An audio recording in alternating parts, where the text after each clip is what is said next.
And we're back with the box office top 10.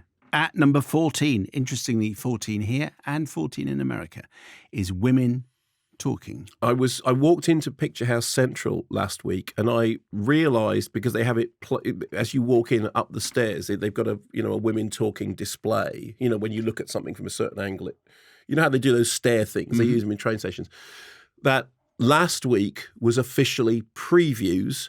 And this week is officially opening. Okay. So I presume it just means that it was at 43 locations from last week, and then it will go wider this week. So it may well go up in next week's charts. It's not that it's peaked at 14, it's that it previewed. I loved it. Before you tell us more detail, let me read this email from Cameron, and then you can work out and you can give us your thoughts and answer Cameron's point. Simon and Mark, your discussion of Women Talking made me want to abandon my weekend plans, jump in the car and drive straight to the nearest cinema, thinking that I might be able to convince my wife to give it a go. I was disappointed to find that she was very much set against going to see it. Right. Based on the trailer, she thinks that a film which seems to be entirely concerned with the rape of women and the threat of rape would be too upsetting, rather heavy, and altogether not what you want for a couple of hours thinking about on a Saturday night. People will have their own individual tolerances, of course, but for the benefit of all those hesitant about the subject matter, I would appreciate it if you could talk a bit about how the film handles these issues. I'm sure it's not exactly a beer and pizza kind of film, but it would be good to know how much resilience or emotional fortitude it requires of its audience. Well, last week, when I mentioned that there are flashbacks that they illustrate the story, but that what they don't do is they don't put the atrocities on screen. And we were talking about this in relation to another film, which similarly... Till, where they chose not to precisely so show the murder. So it's very clear that stuff is it's there, and it's the thing that's precipitated the discussion, but it is not pushed to the front. The film is made by Sarah Polley, who is a terrific filmmaker and sensitive to exactly the issues that you are raising. And one of the things I was trying to say, and I'm sorry if I didn't convey this when I was doing the review, is that for a film, the subject matter of which is apparently very bleak, which is what you're just talking about there, the film is vibrant and life-affirming and full of strange humour. I mean, the Mennonite community, I've read a couple of emails or posts from people who were Mennonite raised, and he said there is a very particular form of humour that they have, which is very resilient and very strong. And of course, the whole form of the narrative is to do with empowerment, because they start having this meeting, and the very first thing they learn to do, these are women who haven't been taught to read or write, and they've never been shown a map of anywhere else, the world outside. So they begin with a very cloistered view, and the very first thing they learn to do is that they learn to vote. And so the whole film you can see as a microcosm of empowerment. So I feel that it's a wholly empowering film, and it is a film about resilience and fortitude. And also, from my point of view, I found it interesting because it's about theology and religion and philosophy and forgiveness. There is a huge amount of very knotty debate in the film about forgiveness. So it's a 15 certificate because of the subject matter, because of the conversation, but what you see is aftermath rather than the exactly the precisely themselves. So. Cameron, I hope that helps. Number 10 is The Fabelmans. Yeah, it's kind of cute, but it's fine. It's fine. Number 9 is Epic Tales. Which just, I can't remember waking up and thinking what my life really needs is Jason and the Argonauts meets Tom and Jerry. But when I asked you when you'd last thought that, you said this morning. So there you go. Probably the film for you. Patan is at number 8. On the way down, Shah Rukh Khan. I'm afraid I still haven't seen it. I will try and check it out. If you're listening, Shah Rukh, you should now withdraw all your support That's right, from Mark's, yes, I'm really sorry. Twitter, because he doesn't do it anyway. Yeah. So you might as well just say, everyone bail out. Yeah. Plane is at number 7, number 10 in the States. Gerard Butler and a plane and an island and a bunch of separatist militia thugs. He must team up. It is a film that does exactly what it says in the tin. It has the most preposterously stupid final act, but in a very kind of entertaining way. It's not Greenland. Greenland 2 is on the way, incidentally. Well, I hope they spend it in Greenland, unlike Greenland. Well, they end up. Yes. Spoiler.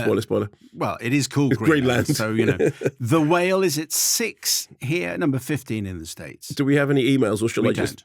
Okay. It stars Brendan Fraser. Knock at the Cabin is at number 5. I don't think it's one of M. Night Shyamalan's best. Robbie Collin had a very convincing argument for why it was. The thing with Shyamalan films is they're very, very hit and miss. I'm quite happy for a filmmaker to be hit and miss because, the sort of thing that he does is tale of the unexpected. But I said it before, I'll say it again, I'm sorry, until everybody has got their head around this, Michael Tolkien's The Rapture is the film that this should have been. Number 4 here, number 2 in the States, Avatar, The Way of Water. And as I established, I think, fairly and properly on the show last week, very entertaining if seen in hour-like chunks with a John Wick film in between each of the chunks. Yeah. And this is my firm recommendation. I mean, that does, to be honest, that takes up the whole day, but it's an entertaining way of spending the day. Number 3 here. You're not going to say there weren't any emails about it or anything? Okay, can I just? I think everyone has said what they want to say. Quickly do the litany. I can't stand the film, but it's good for cinema. Titanic is at number 3 here, and in the States as well. So look at that. So James Cameron has number 4 and number 3. You can say what you like about James Cameron, but not being a hit maker is not one of the things you can say about him. There was a lot of commentary on our YouTube channel, which incidentally I advise everyone to check out if you want to see these with pictures, about me talking about the Sherry Lansing, you're not a teenage girl. And it was nice to read. But one of the things that somebody said was, well, maybe that explains the Twilight thing. And Child One said, no, you like Twilight because it's great. There you go.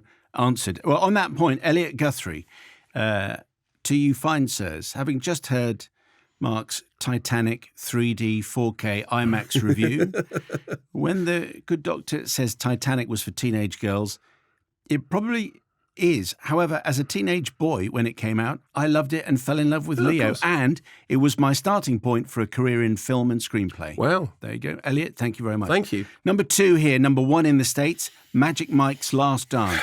Christopher Lewis says, I must confess, I am an extra in the London montage that Mark hates so much in this film. I'm sorry. Got to briefly speak to Soderbergh.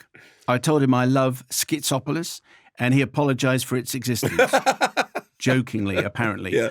I've been lucky enough to work with some big directors that I deeply respect, and I can safely say that Soderbergh is by far the most hands-on I have seen as a director, cinematographer, I'm sure. camera operator, and he still found time to give me a few courteous moments during his very busy schedule.